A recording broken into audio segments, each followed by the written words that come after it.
What's going on, guys? Welcome back. Today I'm going to be showing you how to do the driver's side upper control arm on your Dodge Charger or Chrysler 300, whatever you have.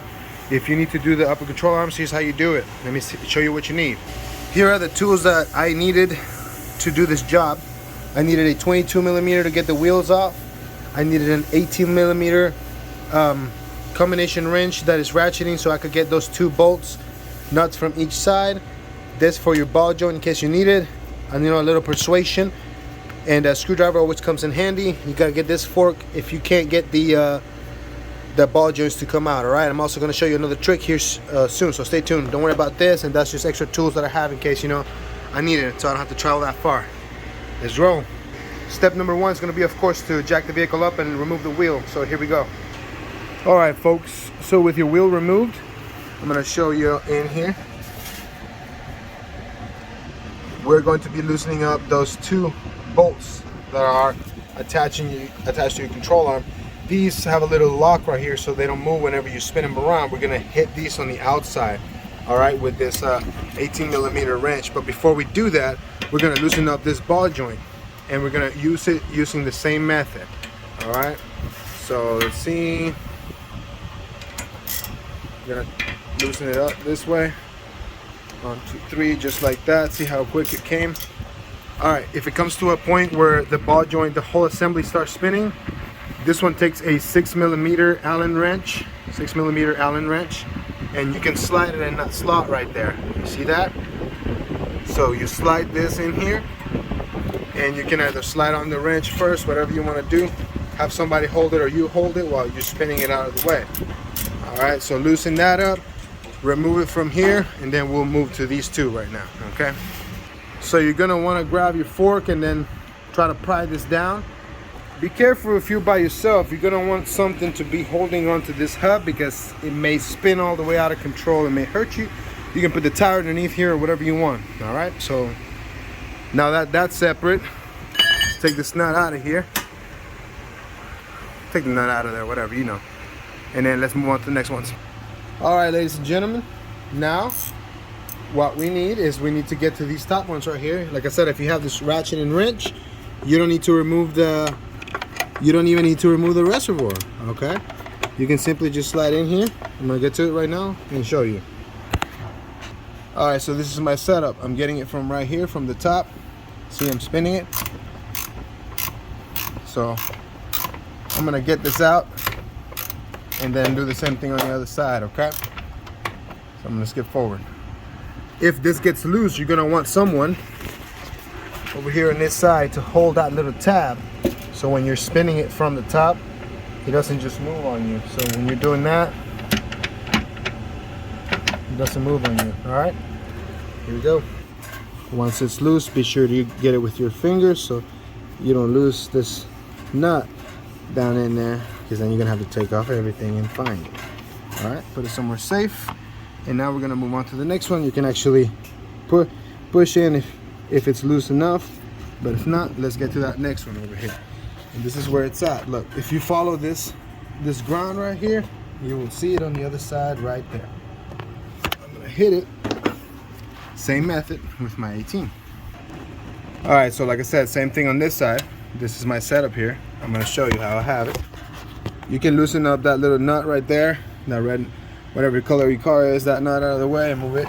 But here's my setup right here, and it's a little bit challenging, and it's gonna require some patience, but it works. So let's take this off. See, I'm spinning it just like that. The camera's in the way right now, so it makes it a little difficult, but take that off, and we're gonna remove the upper control arm. So once you can undo it by hand, be sure to loosen it up by hand so you don't lose this nut right here. And now let's go to the control arm. Now what you need to do is we need to push these screws, get them out of the way. You see how I'm grabbing them? You may have to move your control arm up and down and side to side so they can come out. So depending on the position of your spring, you may or may not have room to get these slide pins out.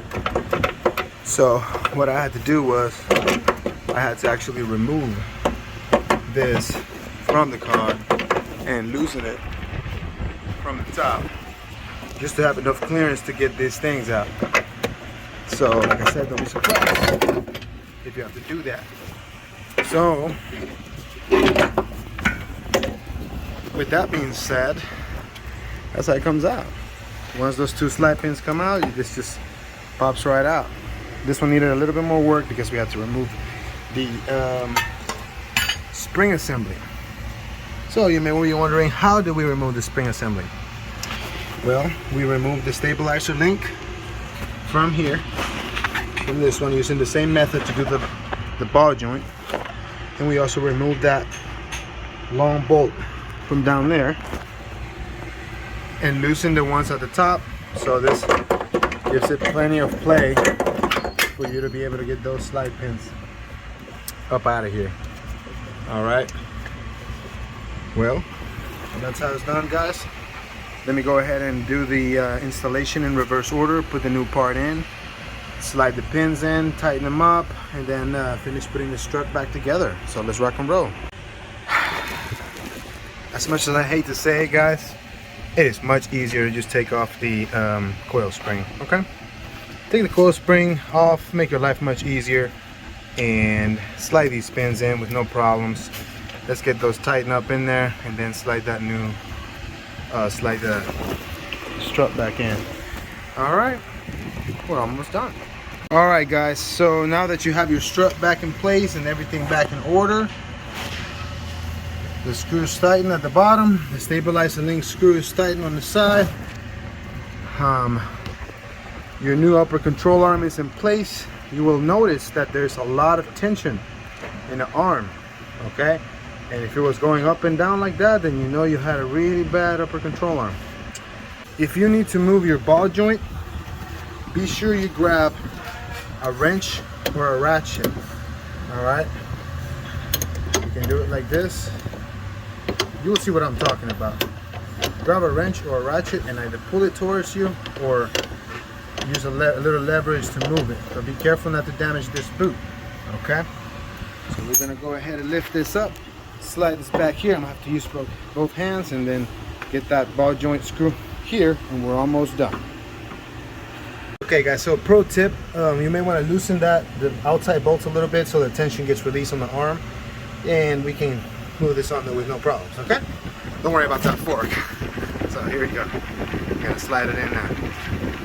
All right, guys, so once you get it in there, let's tighten this one up really good and then tighten those outside ones, and we're good to go. I'm gonna fast forward.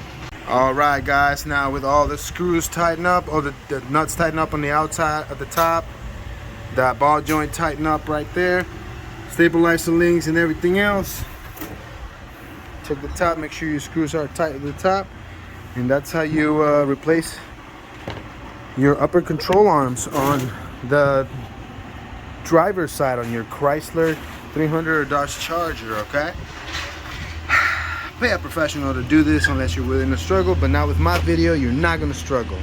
You got to look up other videos on how to remove the strut because I didn't record that. It is quite simple, like I explained to you. You need to grab this one right here. Was a 22 millimeter, so grab a 22 millimeter, and you can also use a little wrench right here on this side if you need to hold it in case this whole link starts to see it's messed up. We're gonna have to replace it, so I will be releasing a video soon. Anyways, and then this one at the bottom right here, this is an 18, both of them, 18 on this side, 18 on the other side.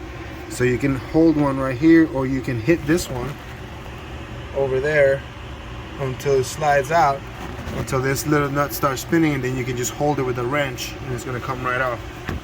All right, you will need a jack stand and a jack, because eventually you're gonna have to come underneath where the right here where the control arm is to lift it up, so you're able to remove that screw out of there and get that thing out. So those are my 2 cents. I'm gonna do some YouTube magic, put the tire back on, but the video's over. So go ahead and hit that like and subscribe, and see you on the next video.